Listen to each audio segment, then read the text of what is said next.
DM, DDC, SSP, CTSP, CTDSP, CTDSP 2, traffic DSP ने नाथनगर के चंपा नदी के घाट का निरीक्षण किया। इस दौरान सार्वजनिक पूजा समिति के अध्यक्ष पप्पू यादव, संरक्षक भवेश यादव, महासचिव देवाशीष बनर्जी के अलावे पूजा समिति के अन्य लोगों से जानकारी ली गई। वहीं सार्वजनिक पूजा समिति के अध्यक्ष पप्पू यादव ने डीएम से चंपा नदी में एक स्मार्ट घाट का निर्माण करने का आग्रह किया, जिससे दुर्गा पूजा, काली पूजा, सरस्वती पूजा के विसर्जन एवं छठ पर्व में छठ व्रतियों को कोई परेशानी ना हो। वहीं इसके पश्चात सभी पदाधिकारी सीटीएस के मैदान में लगने वाले मेले का भी जायजा लिया और पूजा समिति के पदाधिकारियों को मेले के आयोजन को लेकर चर्चा करते हुए शांति और सद्भाव के मेले को संपन्न करने की बात कही। हम लोग दुर्गा पूजा के विभिन्न पंडाल को हम लोग देखने आए हैं। मैं एसएसपी साहब हमारे डीएसपी और समझती है और विभिन्न स्थलों को हम लोग निरीक्षण कर रहे हैं ताकि आम लोगों को सुविधाएँ और कहीं कोई कमियाँ हैं सर, रामलीला मैदान को लेकर सर विवाद चल रहा था कि सीटीएस में जो पर्याप्त जमीन मिलना था वो नहीं मिल रहा था। इसको लेकर किस मेला को लेकर का अभाव है। जी सर, कहीं कोई दिक्कत नहीं है। अभी पूजा समिति के लोगों के सामने खड़े हैं सभी मामले। सर मेला सर लगेगी सर पहले की तरह जो सर चल रहा था चर्चा है? बिल्कुल, जो पूर्वत जो भी चीज़ें थी हाँ, ये लगेगी और पूजा समिति से सीटीएस मैदान से बात हो गई है। हमारी समस्या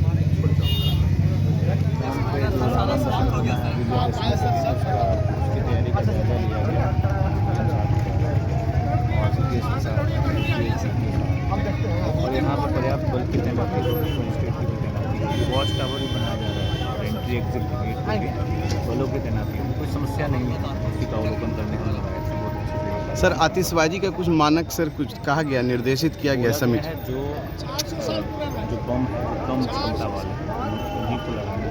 कोई ऐसा पटाखा नहीं लगाना है रॉकेट टाइप का जिसमें उस संदर्भ में सभी लोगों को सेंसिटाइज किया गया है। नाथनगर सार्वजनिक पूजा समारोह समिति एवं रामलीला कमेटी का एक संयुक्त शिष्टमंडल जिलाधिकारी भागलपुर डॉक्टर नवल किशोर चौधरी से मुलाकात की।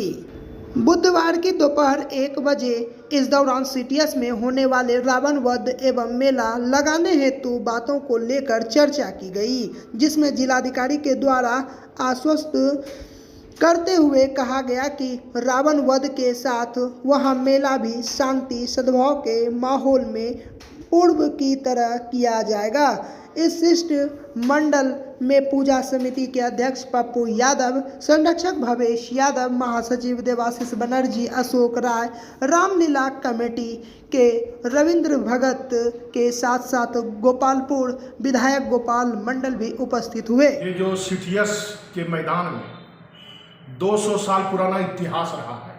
यहाँ रावण वध विजयादशमी के दिन होते हैं, जो यहाँ 50,000 से ज़्यादा भीड़ होते हैं और हमारे जो प्रिंसिपल यहाँ के जो आए हैं उनको जानकारी नहीं है, वो जगह देने में थोड़ा इधर थोड़ा इधर, अरे रावण वध होता है, जो हमको पूर्ण की भांति मिलता है उतना जगह चाहिए, उसमें उन्होंने नहीं जानकारी रहने के कारण तो हम सब जिलाधिकारी महोदय के पास आज पूजा समिति और हमारे रामलीला कमेटी जिनके द्वारा जो है ग्राउंड को अवेलेबल नहीं किया गया था, हमारे जिलाधिकारी महोदय ने उन्होंने कहा कि आप सब मेला लगाइए, जहां तक आपका हर साल मिलता है वहां मिलेगा। जिलाधिकारी महोदय ने प्रिंसिपल को भी कहा और मेला धूमधाम से होगा जैसे रावण वध होते हैं। हमारे जिलाधिकारी महोदय डॉक्टर नवल चौधरी जी, हमारे एसपी साहब आनंद जी, हमारे एसडीओ साहब धनंजय जी और हमारे डीएसपी अजय चौधरी जी और राकेश जी, सभी लोगों ने भरपूर सहयोग पूजा समिति एवं हमारे रामलीला कमेटी को किया और हमारा जो पूजा है रावण वध होगा, जितना हमें जगह मिलता था वो मिलेगा। धूमधाम से नाथनगर में रावण वध होगा। पूजा समिति के सारे लोग, हमारे पूजा समिति के टीम और हमारे प्रशासन के लोग और हमारे रामलीला कमेटी रह के शांति सद्भाव भाईचारा से रावण वध होगा। पूजा समिति अध्यक्ष पप्पू यादव। दुर्गा पूजा को लेकर डीएम और एसएसपी सहित पदाधिकारी उतरे, सड़कों पर निकाला फ्लैग मार्च।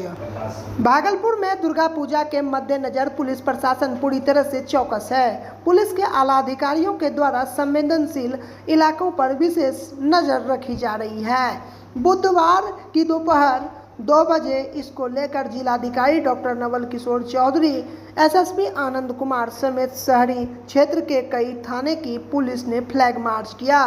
दुर्गा पूजा को सौहार्दपूर्ण माहौल में मनाने को लेकर फ्लैग मार्च निकाला गया। लोगों से शांतिपूर्ण माहौल में पर्व को मनाने की अपील की गई। डीएम के नेतृत्व में पुलिस बल के जवानों के साथ साथ थाना क्षेत्र में फ्लैग मार्च कर पूजा पंडालों का निरीक्षण किया गया। इस दौरान शांति सौहार्द के बीच त्यौहार मनाने की अपील की गई। फ्लैग मार्च पुलिस लाइन से निकलकर पूरे भागलपुर में भ्रमण किया। इस दौरान सभी पूजा पंडालों का निरीक्षण भी किया गया।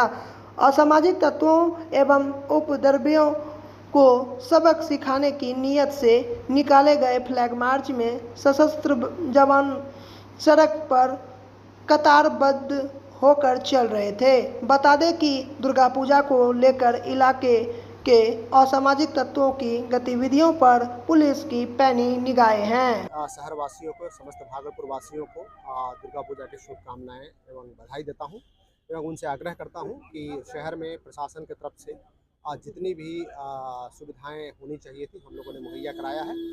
और ये भी अपील करें कि यदि कहीं कोई कमी है तो हमें वो तुरंत बताएं ताकि हम लोग उसको और दुरुस्त करें। एक आग्रह विशेष रूप से मैं करूंगा कि शहर में गाड़ियों की संख्या उस अनुकूल में वो लिमिटेड रखें। हमने ई रिक्शा की भी व्यवस्था कराई है जो जगह जगह पे उनको दर्शन करा देंगे। और यातायात जितना सुगम रहेगा सभी के लिए बेहतर रहेगा। तो जगह जगह पार्किंग की भी व्यवस्था है, वो अपनी गाड़ी को पार्क करें और दर्शन करें और इस पूजा को अच्छे तरीके से सेलिब्रेट करें। और नाथनगर का जिक्र कर दें। पूरी तैयारी है और आज हमारे डीएम साहब के द्वारा कचहरी चौक से लेके नाथनगर तक का फ्लैग मार्च जो हमारी केंद्रीय बल जो हम लोग को प्राप्त हुआ है उसके साथ किया जा रहा है। और पूरे शहर को 8 सेक्टर्स में बांट के और मोटरसाइकिल गश्ती की व्यवस्था की गई है। और इसके साथ ही साथ 3 दिन पूर्व ही जो सप्तमी, अष्टमी, नवमी और दशमी का जो यातायात की योजना है, ट्रैफिक प्लान है, उसको मीडिया से भी मीडिया के द्वारा पब्लिश भी किया गया है, जिससे कि लोगों को ये पता चल सके कि किन रास्तों में गाड़ियों की रोक रहेगी।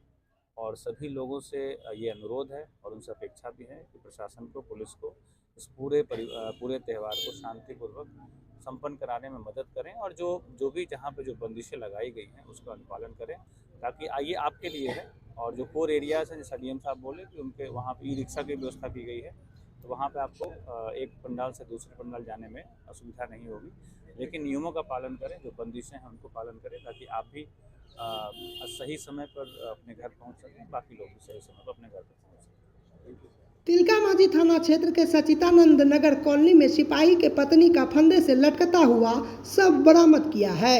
इधर घटना की सूचना के बाद मौके पर पहुंची पुलिस आगे की कार्रवाई में जुटी हुई है। मौके पर एफएसएल टीम को बुलाया गया है, जो संबंधित साक्ष्य को एकत्रित कर रहे हैं। मृतिका की पहचान सोनी देवी के रूप में हुई है, जिनके पति पटना पुलिस बल में सिपाही के रूप में कार्यरत है। मृतिका के बेटे ने ब्लैकमेलिंग से जुड़ा बड़ा खुलासा किया है। सिपाही पति से मिलकर पटना से लौटी थी। महिला मिली जानकारी के अनुसार मृतिका सोनी देवी है, जिनके पति आनंद कुमार पटना पुलिस बल में सिपाही है। सोनी देवी भागलपुर के सचिदानंद नगर कॉलोनी में एक किराए के मकान में अपने 3 बेटों के साथ रहती थी। उनके पति पहले भागलपुर ट्रैफिक पुलिस में भी कार्यरत रहे। सोनी देवी पटना में ही थी और बुधवार को दिन में करीब 12:30 बजे पटना से भागलपुर लौटी थी। इसी दिन कुछ घंटे बाद कैमरे से शव बरामद हुआ है। बेटे ने घटना के बारे में बताया। मृतिका के 3 बेटे हैं। सबसे बड़ा बेटा 7 वर्षीय दीपक कक्षा 3 में पढ़ता है। उसने हैरान करने वाली जानकारी दी है। बताया कि पिता से मिलकर सभी आज लौटे थे। बच्चों ने मां से चॉकलेट की डिमांड की तो मां ने पैसे दिए। बच्चे चॉकलेट लेने गए और इधर लौटने पर फंदे से मां को लटकता पाया। दीपक ने बताया कि उसकी मां को फोन पर कोई कुछ दिनों से लगातार परेशान कर रहा था। ब्लैकमेलिंग ने ले ली जान, मासूमों के सिर से हटा मां का साया। मासूम दीपक ने बताया कि उसकी मां को फ़ोन पर कोई ब्लैकमेल करता था। इसके बारे में उसकी मां ने पिता को भी बताया था। नंबर ब्लॉक करने के बाद भी अलग अलग नंबर से उसकी मां को तंग किया जाता था। वहीं मृतका के बेटे के इस दावे के बाद अब पुलिस मृतका के फ़ोन डिटेल को भी खंगालने लेगी। वहीं इस घटना ने सबको शर्ण कर दिया है। 3 मासूमों के सिर से मां का साया अचानक हट गया है। बता दें कि दीपक सबसे बड़ा है जो 7 साल का है। उसके 2 छोटे भाई शिवम और ईशान है। तिलका मंजी थाना प्रभारी को सूचना आ गई है। सच्चिदानंद कॉलोनी में एक घर पे एक औरत सोनी देवी, उनका 36 साल का है, फांसी लगा दिया बारे में सूचना मिल गया है। तुरंत थाना प्रभारी और शस्त्र बल के साथ पहुंच करके जांच प्रारंभ किया गया है। फॉरेंसिक टीम भी पहुंच के अभी जांच हो रहा है। जल्दी से इसमें कार्रवाई उद्भेदन करके दोष अपराधी कर्मियों को कार्रवाई करें। प्रथम दृष्टया क्या लग रही है सर? प्रथम दृष्टया देख रहे हैं यह हैंगिंग का दिख रहा है। क्या कारण क्या हो सकता है? कारण अभी जांच चल रहा है। ठीक। दुर्गा पूजा के अवसर पर नाथनगर के गुलदार पट्टी में चल रही रामलीला में कौवा वध का मंचन कलाकारों के द्वारा किया गया। बुधवार की शाम 6 बजे इस दौरान काफी संख्या में श्रद्धालु मौजूद रहे। गुरुवार को सीताहरण का मंचन किया जाएगा। रामलीला समिति के दिलीप भगत ने बताया कि रामलीला का मंचन में दुर्गा पूजा में 10वीं को रावण वध किया जाएगा। इसको लेकर तैयारी काफी जोरों से की जा रही है। इस दौरान रामलीला समिति के सभी सदस्य मौजूद रहे। आज जामवंत का जो है सो वध का कार्यक्रम है और कौवा मार, जिसे हम लोग बोलचाल में कौवा मार कहते हैं। हाँ। भगवान श्री रामचंद्र कौवा मारने के लिए आज निकलेंगे और इसके तत्पश्चात कल जो है जो कार्यक्रम है वो सीता हरण का कार्यक्रम होगा यहाँ से।